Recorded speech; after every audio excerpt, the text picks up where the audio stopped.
So France just made an incredibly significant strategic move against Russia that largely went unnoticed. And I don't really blame people for not noticing this because, to put it mildly, there has just been a lot going on lately when it comes to Russia and the war in Ukraine. Nevertheless, this was a big update, and I think if it would have happened in a previous news cycle, it could have been the top story for quite a while, because it has broad sweeping implications. In fact, it doesn't just show us big updates for the immediate term, though it does. It also shows us how the calculus concerning Ukraine has completely changed over the past year. And we're increasingly seeing countries not just trying to help Ukraine win their war against Russia, although they are, but it actually seems more like countries are positioning themselves for a future where Ukraine has already won the war. They want to be in Ukraine's sphere rather than having Ukraine in their sphere, and I'll explain all of that a little bit later in this video. First, I should describe this actual update itself, and that came in the form of several agreements signed between France and Ukraine just a couple of days ago. These were agreements for weapons procurement, but most importantly, weapons production, where Ukraine would be producing French weapons on Ukrainian soil.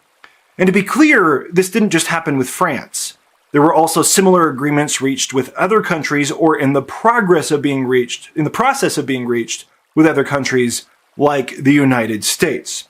And it's a big update because it actually shows a shift in the way that everybody is approaching aid to Ukraine. First and foremost, there is a shift in the type of equipment that Ukraine is now getting. Earlier in the war, Ukraine basically had to beg for help, and what they got was often the dregs from other countries. For example, they would receive equipment that was about to be decommissioned anyways. Equipment that countries literally would have had to pay to get rid of. So why not just give it to Ukraine and accomplish a strategic objective at the same time? That was still helpful, that helped Ukraine out a lot. But typically this was equipment that was last generation or even several generations old. Not so much anymore. We're now seeing with these new agreements with France, and again with other countries, but France is just the biggest and best example, that Ukraine is getting access to the top-of-the-line new stuff that is the best in class. And again, they're not just getting access to the weapon systems themselves in small quantities, although they are for the immediate term, but more significantly, they're being given permission to produce these weapon systems for themselves. Now, I've seen that framed by a lot of people as if it's a negative for Ukraine, because it's only thinking about the immediate term. When people are thinking about what Ukraine needs today, it's disappointing if Ukraine is given a license to produce equipment that they probably won't have access to for a minimum of 12 months, if not 2 to 4 years. But I think that misses the bigger picture. When people are giving Ukraine access to produce equipment that they won't have access to for 2 to 4 years, there is an implicit assumption that Ukraine will still be here in 2 to 4 years. And not only will they be here, they will still be a significant power. People are preparing for the end of the war, and as they prepare for the end of the war, they're preparing for an end where Ukraine comes out on top. But at the same time, some of Ukraine's immediate gaps are getting at least partially plugged right now by some of these agreements. What we're seeing right now is just further proof of a potential future that I've talked about on this channel a lot. A future where Ukraine comes out of this war as one of the most important, if not the most important, arms suppliers on the planet. And more countries are now trying to establish mutual interdependencies between themselves and Ukraine, likely to ensure that they have access to Ukraine's soft power, but also to ensure that they have access to Ukraine's own innovative technologies in the warfare of the future. This is a smart choice because Ukraine has come a long way, from requiring tons of aid early on in the war, to now producing 10 million of their own drones every single year, when most people said that Ukraine could never even produce 1 million drones on their own. But that 10 million figure is probably going to be doubled to 20 million, according to President Zelensky of Ukraine. A lot has changed, so in today's video I want to talk about those implications, but I also want to talk about all of the cool new gadgets that Ukraine will soon have access to. A lot to get into right after today's sponsor. We've been talking a lot lately about how the Russian military has been slowed down, if not completely stopped, due to logistics failures. They simply can't get all the stuff they need where they need it to go. But warfare is not the only place where you can experience a logistics failure. In fact, I would bet that everyone watching this video has experienced a logistics failure for themselves while you're on vacation. You know the feeling. You're traveling and you want to be prepared, so you pack all of the bags. But then you realize you have to lug this stuff around, and your relaxing time off has just become a part-time job managing luggage, shoving it in the car, checking it at the airport, carrying it around from place to place. This might be a much smaller problem than Russia's logistics nightmare, but it's still a real problem nonetheless, and it's not just a minor inconvenience. But luckily, there is a solution. A way to consolidate all the stuff you want to travel with into way less space. And that solution is the DOAC Travel Pack Vacuum Kit from Aster, the sponsor of today's video. I will never travel without this thing again. It allows me to pack 10 days or more worth of clothing into just my carry-on bag, by compressing them in the DOAC anti-rip and waterproof vacuum bag. It's super easy to pack everything using the large side opening, and then you just compress it all in seconds using Aster's handheld, travel-size rechargeable air pump. Genius. If you want to try this out for yourself, just click the link in the description or scan the QR code on screen, and use my code WARBURG. That code will give you 10% off a DOAC vacuum kit at regular retail price, plus an additional 10% off the rest of your order, on top of any existing site-wide promotions. Plus, Aster also offers a 100-day money-back guarantee, meaning there's absolutely no risk to trying it out and seeing the quality for yourself. So go try it out now, and thanks again to Aster for sponsoring today's video. So hopefully with that introduction, you can now appreciate the significance of the changes in the types of agreements that other countries are now reaching with Ukraine. Now I want to shift into the specifics of the agreements that France entered into with Ukraine, because the details here are juicy. There's a couple categories here. First of all, there's how France is helping Ukraine in the immediate to short-term future. And then there's how France is helping Ukraine with their long-term future. And they're helping Ukraine with several different categories of equipment. First, there's the air defenses to protect Ukraine, but then there's other categories of equipment that are actually better for offensive purposes, showing that France is increasingly confident to allow Ukraine, in fact, to empower Ukraine to do something that a lot of countries were afraid of a couple years ago, which is actually taking the fight to Russia, helping Ukraine literally take land back from Russia. We'll get into all of that, but let's start with the most immediate problem, which is air defenses. We've heard it a lot lately, but Zelensky has described Russian ballistic missiles as basically Putin's final argument. And the implication here is that when it comes to the defense of Ukraine, Russia is failing everywhere except for one area. Ukraine does not have enough interceptor missiles remaining to actually intercept the ballistic missiles that Russia can fire at them. And because of that, Russia can continue to damage Ukrainian cities, even if they can't do much damage on the front lines and actually, from a military standpoint, move forward very effectively. So first and foremost, a lot of these agreements that were signed in the past week were aimed towards eventually addressing that problem, and the agreements between France and Ukraine were no different. One piece of this is that France entered an agreement with several other countries to join a coalition to help Ukraine produce their own anti-ballistic missile system, the Freya system. And this is really significant because this system will replace the function of the Patriot missiles that Ukraine currently relies on from the United States to shoot down ballistic missiles. Now, they won't be exactly the same as the Patriot missiles, they won't be as expensive or as advanced, but that actually could work in Ukraine's favor. Because part of the problem with the Patriots is that they're so expensive and they're so difficult to produce that it's hard to have them in sufficient numbers. Ukraine is working on a scaled-down alternative, something they've already done with several other categories of weapons, and they've proven successful.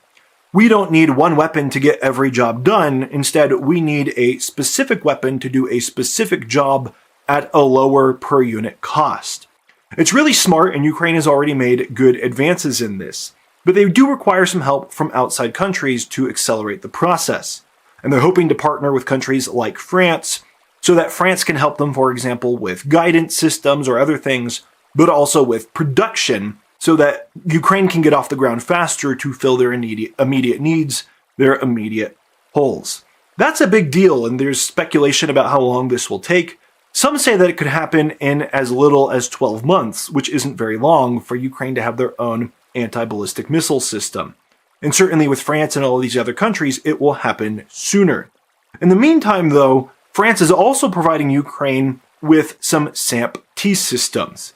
And this is basically France's own alternative to the Patriot missile system, a very expensive missile, but it can still get the job done as far as intercepting Russian ballistics. In the immediate term, France is giving Ukraine 2 additional SAMP-T systems, and Ukraine has said that they need about 25 of these systems to protect their entire country from Russian ballistics. But keep in mind that Ukraine also has some other systems that do a similar job. They don't just rely on the SAMP-T. At the same time, France is also committing to accelerate deliveries of the missiles for these systems, Aster 30 missiles, by October. Now that's not tomorrow, it is a little bit of a lag, but it's also not forever away either. And so by October, Ukraine will have these 2 systems, which are enough to protect some very important targets, and some more anti-ballistic missiles to go with those systems. But even more than that, and this is a theme, and I'll just keep repeating it as we go through the list, Ukraine is going to be able to manufacture these Aster 30 interceptor missiles themselves, so that they can start to cover their own gaps when it comes to Russia attacking their cities every single night. Now, it's really significant that this is happening, and I'll mention right here, the United States is in talks to also provide Ukraine with the ability to manufacture Patriot missiles for themselves as well. It's really significant that Ukraine will have access to the ability to produce not only their own system, but also the system from France and the system from the United States. Because each system is going to have its own geopolitics involved, each system is going to have its own components involved, and it gives Ukraine redundancy for this very critical task. In the future, in 12 to 24 months, they'll be able to solve this problem in several different ways, and they'll have several different options to choose from. Also, with this bigger variety of systems, it's harder for Russia to overcome, and that's a theme I'll come back to a couple of different times. Where Russia now has to prepare, for example, their electronic warfare or their countermeasures, not just for one system that the Ukrainians are using, but for several different systems with different logic behind them. And so we have a lot of different philosophies for weapons all being used in Ukraine at the same time, whereas Russia just has one team to develop a response to all of these different weapons. That's going to be a big deal, and we see how France is helping Ukraine in the immediate term and also in the long term. So that's how France is helping Ukraine solve their biggest and really their only current major defensive gap. Let's also talk, though, about how France is giving Ukraine new offensive capabilities, or at least giving them offensive capabilities at a vastly increased scale. And this again is coming in the form of licenses to produce 2 major systems, which are SCALP systems and hammer kits. I'll explain both of them. The SCALP missiles are actually really famous, because early in the war, this was one of the best systems Ukraine had to actually do damage against the Russians offensively. They just didn't have very many of them.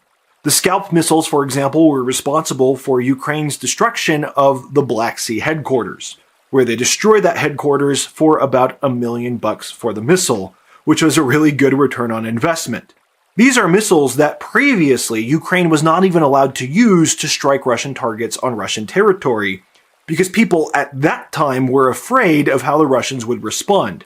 Maybe, for example, they would retaliate against France if France allowed that to happen. Now that is long gone. Those days are long gone. And Ukraine now has a license to produce these missiles for themselves. Now, Ukraine has their own systems that can do similar jobs now, like the Flamingo missiles, and they're going to have their own ballistic missiles soon.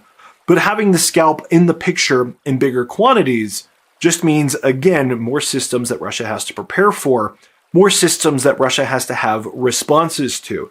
And Ukraine can always find a gap where Russia hasn't prepared responses to every single one of their systems. That's big. But what's perhaps even bigger, potentially, is the hammer kits. Because these hammer kits will allow Ukraine to do something that has been very effective for Russia when they've done it to Ukraine. Because essentially what the hammer kit is it's a system where you put wings on a dumb bomb, a cheap bomb, and the hammer kit itself isn't all that expensive. It's like $100,000 to $150,000 US. And it allows Ukraine to fire these dumb bombs from distances that are outside of Russian air defense range. It's basically a glide bomb. And it will allow Ukraine to do what Russia has done to Ukraine. Where Russia is really their main effective strategy against Ukraine has been to use glide bombs that don't put their aircraft in danger but that can cause a lot of devastation to Ukrainian frontline cities and Ukrainian frontline positions. Ukraine has recently been developing their own glide bombs, but now with a license to produce the hammer kits for themselves, again, it gives them more options. And if Ukraine ever wanted to go on the offensive against Russia, to a serious degree, these hammer kits would be one thing that would allow them to do it, to do exactly what the Russians have done and soften up the targets before they actually sent the rest of the military in. So this is a huge win for Ukraine. Now, all of this is very exciting, but what has really gotten my attention is France's decision to also give Ukraine their Rafale fighter jets. And this is a big move. Now, these jets are expected to hit the skies in Ukraine by 2028 or 2029, mainly because the pilots still need time to train. But these Rafale fighter jets, again, are different than anything that's ever happened for Ukraine before.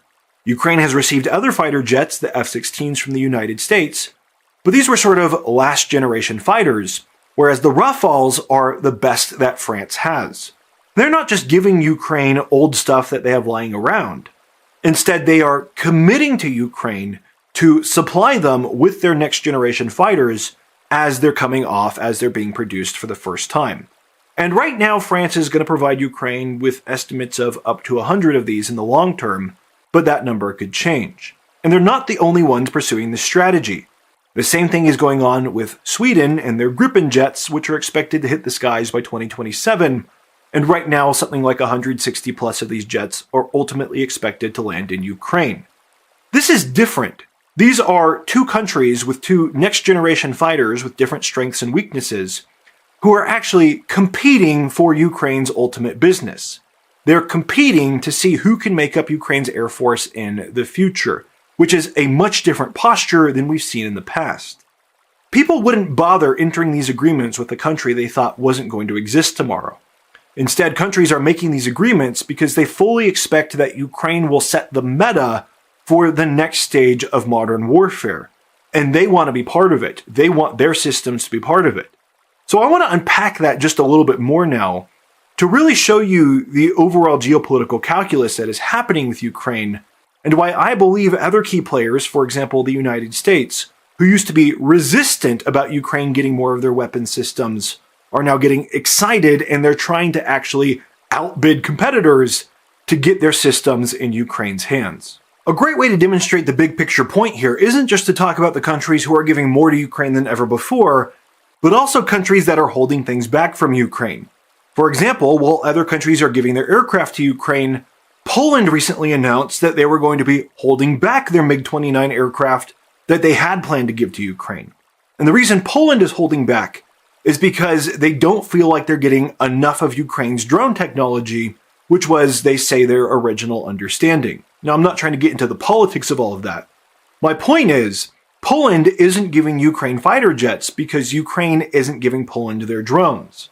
And that shows you the exchange that is actually going on here between Ukraine and a lot of different countries.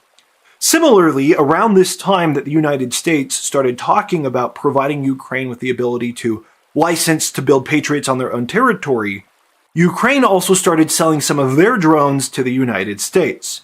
So we have an exchange of Ukraine's current technology for the systems that Ukraine can't currently produce for itself. And that shows us what countries are really trying to get out of Ukraine here. Now, that's obvious, I think, but it's always helpful to provide proof. Countries want Ukraine's drone technology because everybody increasingly believes that's how wars are going to be fought in the future, and Ukraine is way better equipped for that than anybody else. That was proven pretty recently in some war games with NATO, where Ukrainian drone teams wiped out like several NATO battalions in under an hour because other countries just are not prepared for this kind of warfare. They are realizing that more and more, and they're realizing that not only is Ukraine not as dependent on them anymore, but that if they enter into a big war, they're going to be dependent on Ukraine. And so they are now trying to get chips in play so that they have interdependencies. The idea here is that countries want Ukraine to need stuff from them that Ukraine can't make for itself, so that they have some leverage, or at least a relationship, a reason for Ukraine to continue providing drones to them.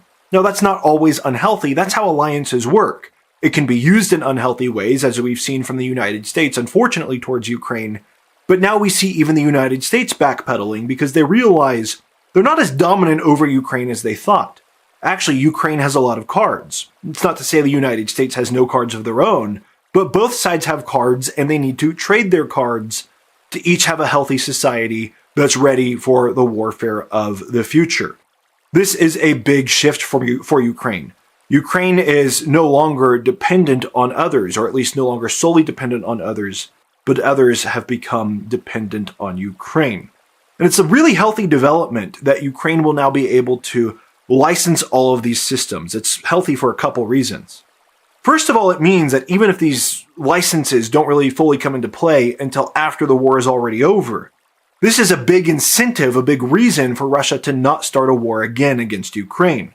Because if Russia does that, Ukraine will have just a massive arsenal with so much variety of weapons to take Russia down even faster, even better than they currently are. It's a very strong deterrent, probably the strongest deterrent possible against Russia ever attacking Ukraine again. And so the sooner we get this started, the better. It's also better, though, because it helps us, for example, if China ever decides to attack Taiwan. Because we have here, Ukraine has innovated a lot of new technology, but there's also going to be much more production capacity for very critical weapon systems that people traditionally just haven't had enough of. And in the center of all of that is going to be Ukraine. Ukraine might be licensing other people's technologies, but Ukraine is going to have a lot of production capacity. And that's going to keep these countries tied to Ukraine in ways that they never have been before. Ukraine will be taking a role that is very similar to the role that the former Soviet Union and Russia had, and also that the United States used to have, which is that Ukraine will hold power over other countries who depend on Ukraine for their weapons supplies. And that could bring Ukraine a lot of advantages. It's not just about the money they make directly from arms sales. That's really just the tip of the iceberg. It's really countries wanting to be good partners with Ukraine and be in Ukraine's good graces because they don't want to have a bad relationship if war ever comes. The United States used to understand that. This is part of the way the United States got so wealthy. We got a lot of agreements that were skewed in our favor because countries depended on us to supply their weapon systems. We were a little bit short-sighted with Ukraine, and we pulled weapon systems away from them with zero warning while they were in an active war. And now we're realizing that we have lost a lot of our power by doing that. And the country we've given that power to ultimately is probably going to be Ukraine. So this is a massive development. It's not just another aid package that we've seen happen over the past week or so. It's really a change in the geopolitical calculus as a whole, and it will change a lot more things below the surface that we can't even anticipate yet. Now, if you watched this far, I'm guessing and hoping that you enjoyed today's discussion. If that's the case, please like this video and subscribe to the channel. That just helps the video get more reach, and it also helps YouTube serve you more content just like this. Also, please consider becoming a YouTube channel member or a patron. You guys, my supporters, are what makes this channel possible.